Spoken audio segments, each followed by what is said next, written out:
Hi, this is Steve with the Patriot Report. Welcome. We got a lot of good information for you today. I can't wait to get it to you.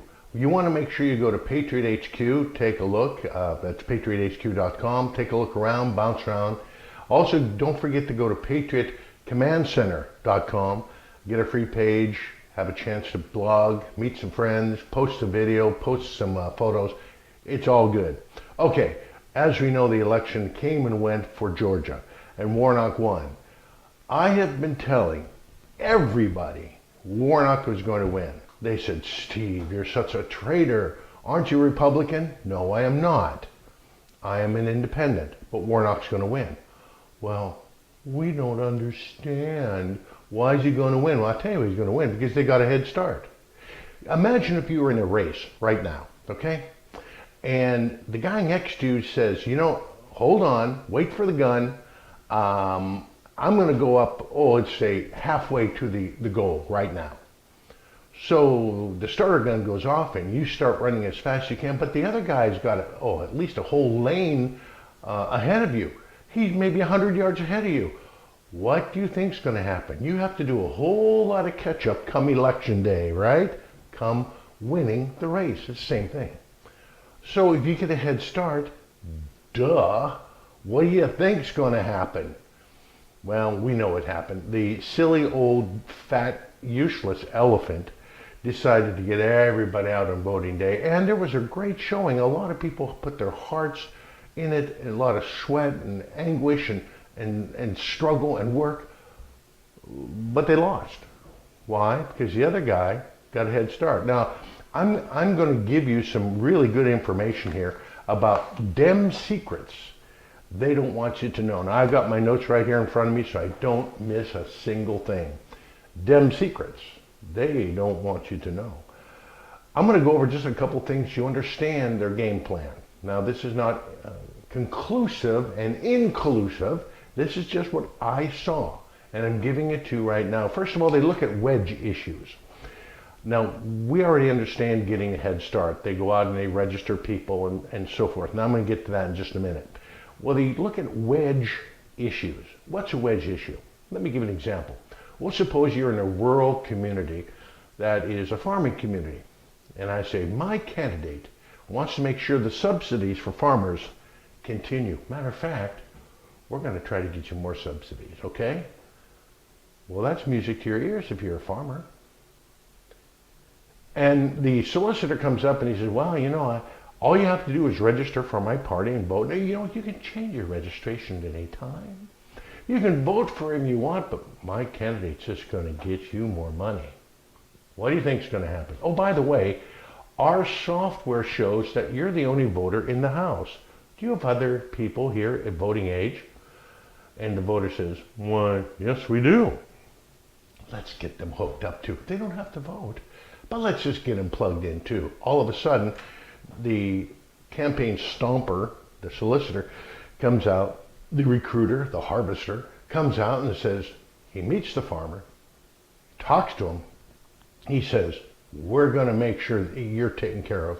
By the way, let's get everybody registered in your home, shall we? And he walks out with a stack of people who are just registered to vote.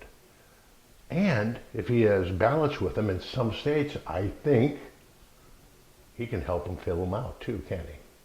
Well, we would never do that. Of course, you would never do that. Whatever. Well, that's a wedge issue. Now, we didn't say Democrat, did you? Now, if you're a farmer, you're Republican, and I said, my candidate, Mr. Schmo, or Judy Schmo, they're going to help get you more stuff, more goodies from the federal government. Wouldn't you be inclined to vote for that person? The party? Who cares? But we just want more stuff for the farm. If you're a mechanic, if you're a doctor, if you're a lawyer, whatever your profession is, there is some type of an angle that can be applied to your profession showing that this candidate is going to help you out. That's why the Democrats created the big tent. They welcome anybody, anything. And once again, what I mentioned in previous reports, you don't even have to be a U.S. citizen. Why do they do that? Well, so they can say, our candidate deals with all the issues, rights issues, sexual issues, Big government. We don't want big government. We want to keep the money back in your pocket. Don't you want the rich to pay their fair share? And how about those guns? Oh, did you see that in the newspaper? Killing so many people. No, guns don't kill people. People kill people. But it's worded and phrased in a way to get you into the deal, get you to sign on the line that is dotted. That's what it's all about, the wedge issue. Now think about your profession. Maybe you're retired. Let's just say you're retired.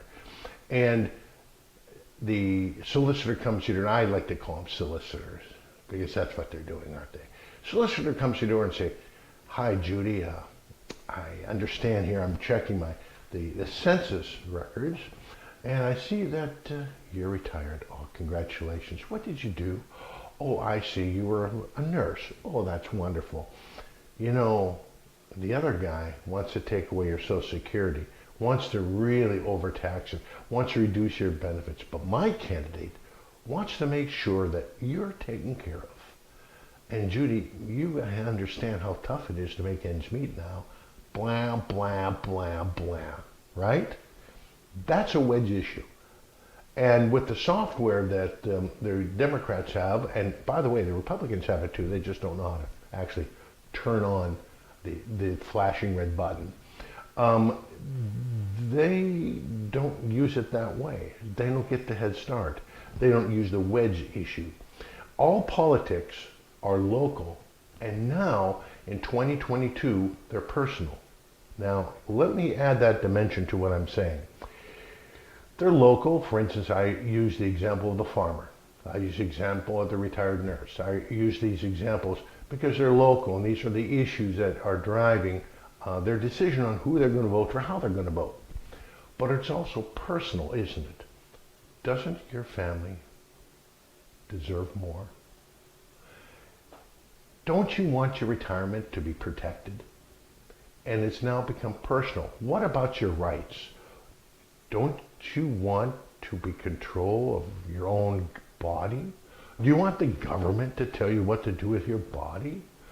Your body, your choice, except when it comes to the vaccine, of course. The government can mandate that, and 1,000 other things. But that's how these wedge issues, that's how the local and personal politics are affecting the vote. Then when you add what's going on and how that's not us. I talked to a Democrat not too long ago, a very liberal Democrat, actually a personal friend. We don't agree on very much, but we're civil about it. And I said, you know, those rioters are burning down the core of our cities, and they're all Democrats. Oh, that's not us. That's not us. Well, why don't you condemn them? Well, those people have insurance. All of a sudden you realize that this is happening, and you know darn well it's the liberals, Democrats, that are instituting this to burn down the cities, to defund the police. But when it comes to accountability, it's not us. Why would you do that? Well, there's many things. One of it is so that you can go out in the campaign trail and say, isn't it terrible that the city got burned down, that the core of the city was attacked by rioters? We believe our police need more education. We believe our police need to be concerned about the minority groups in their precincts. What would you say? No, I don't want education for our cops. No, we don't want to be concerned about the minorities. Of course you would agree with those statements. We do want more education. We do want to take care of all people, not just minorities. But what they're really saying is, we'll put the cops in school and we'll give everybody else a pass. In other words, we're going to defund them. But the way it's worded, you seem to agree with it. Well, this is just the tip of the iceberg. I got so much more of these revelations for you. You know, it's Dem secrets. They don't want you to know. I'll be back in the next report. This is Steve Eichler with the Patriot Report. Make sure you go to PatriotHQ.com and go to the PatriotCommandCenter.com. Get some free stuff and get a free page. And I'll be talking to you soon. Stay tuned. Bye-bye for now, and may God bless you and America.